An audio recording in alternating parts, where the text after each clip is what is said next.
just seen Harding's car. We'll be in the drawing room. Certainly, my lady. Hello? I believe we're expected. Of course, Mr. and Mrs. Harding.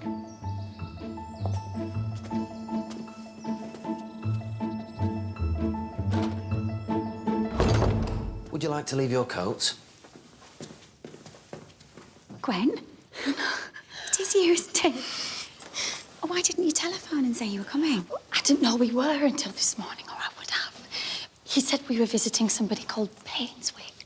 Lady Rosamond Painswick, his lordship's sister. Oh, I've forgotten that. I'll see you later if I can. She hasn't got time to greet her old friends, then. When were you a friend of Gwen's?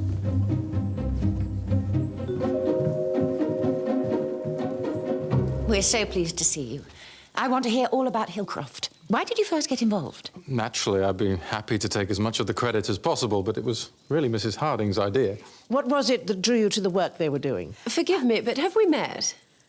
Oh, I don't think we've met exactly. Tell us more about Hillcroft. Well, you see, I never had any higher education, and so... Oh, who did? All we were taught was French, prejudice and dance steps. But who's Gwen? Well, she was a housemaid here before the war. She got away to be a secretary. Now she's having lunch upstairs while we're still stuck down here. What does his lordship think? They won't recognise her. They don't look us in the face enough. I wonder if Karl Marx might finish the liver pâté. I don't think his lordship will mind. He's not uncomfortable about that sort of thing. It won't bother him that she used to work here. No, well, his daughter ran off with the chauffeur in the interim. Mrs. Harding was a supporter when Hillcroft first opened in 1920. Then later they needed a treasurer, so she suggested me. And how do you manage from Yorkshire? It's not hard. I go there twice a month. But the telephone's really changed everything. I want to hear Mrs. Harding's story. Well, it was the telephone that changed everything for me, too. You see, I was a secretary before I was married for a telephone company back when everyone was getting connected at the start of the war. And she moved into local government, and that's where we met. But if I'd had more education, I might have gone further, if that doesn't sound too vague. No. Many women from all backgrounds feel that. I know I did. I was a nurse, but why couldn't I be a doctor?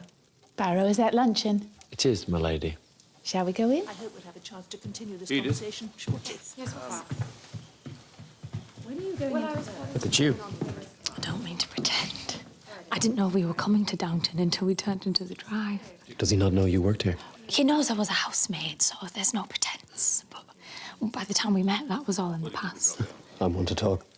I married the boss's daughter. So is she going to come down? I don't know, she didn't say. No, she's too important to speak to the likes of us. Take those up now. We have to find ladders to help them achieve their potential. I do so agree.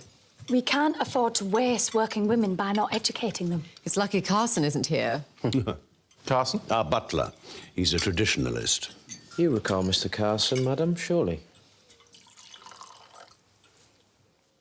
What do you mean, Barrow? Mrs. Harding used to work here. What? She used to be a... Thank you, Mr. Barrow. I can tell it.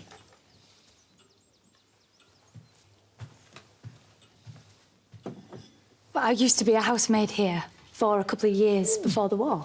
Here? In this house? I knew I'd seen your face. Why didn't you say? I don't know. Well, I was going to. You had every opportunity. Oh, you can take the pudding and Andy can carry the cream. How's it going? Mr. Barrow just landed her in it. Deliberately. He only told the table she used to work here as a maid. I knew he'd do something like that. Of course. How could he resist? We've been hearing that you spoilt Gwen's luncheon. Good work. I couldn't have known she was planning to lie her way through it. That's not it, though, is it? You resent her luck. You're jealous. Jealous. Why? Because I dedicated my life to service and I'm about to be thrown out on my ear when she scarpered first chance she got and now she's lunching in the dining room. Why would that make me jealous, Mr. Bates? His lordship won't like it. You're trying to wrong-foot her. Well, we'll see.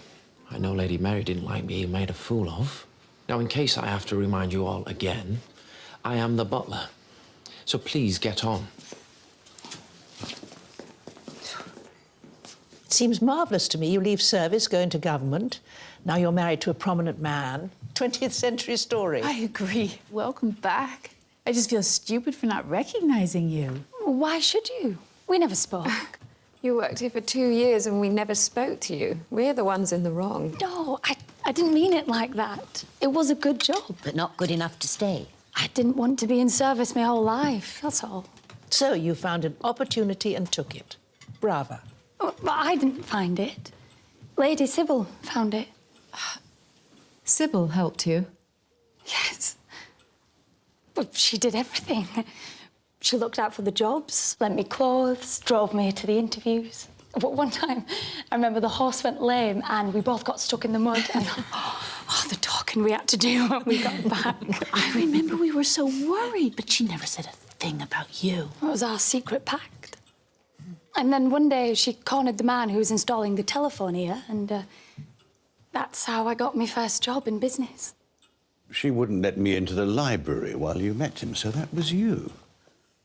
Did you keep in contact? Christmas cards and such. And then I heard the news. I'll never forget her. Her kindness changed my life. What a lovely way to remember her. She was a lovely person.